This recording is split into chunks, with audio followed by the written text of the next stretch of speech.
This question is, what happened to the briefing doc in NotebookLM? I used to use it all the time, and I don't see it anymore. It's still there. They moved it. I will show you. Okay, so if you go...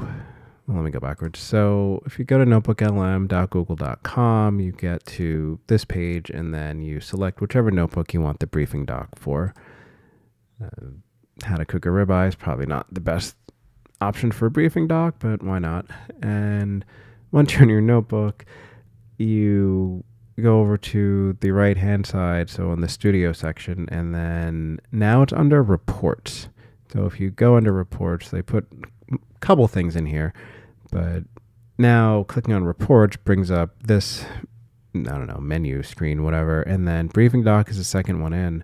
I mean, it's still here. It's just, it's under a different menu now.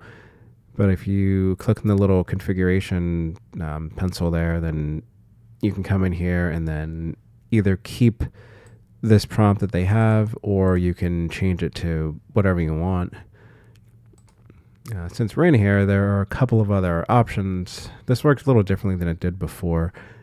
Study guide and briefing doc were separate selections before. They put them under here.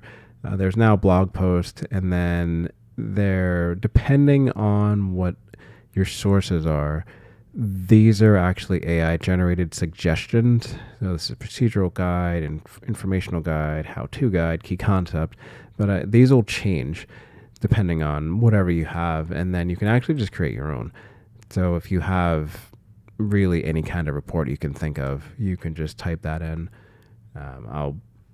If there's interest, I'll put in some examples of reports you can do in a separate video, but just really quick recap of a really quick video. If you go to notebooklm.google.com and you want a briefing doc, just open your notebook, go to reports, and then briefing doc is in the top, second one in from the left.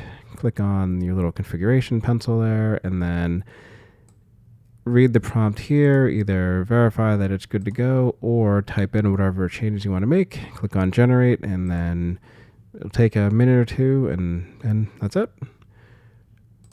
Try it out. If you have other questions, let me know. See you next time.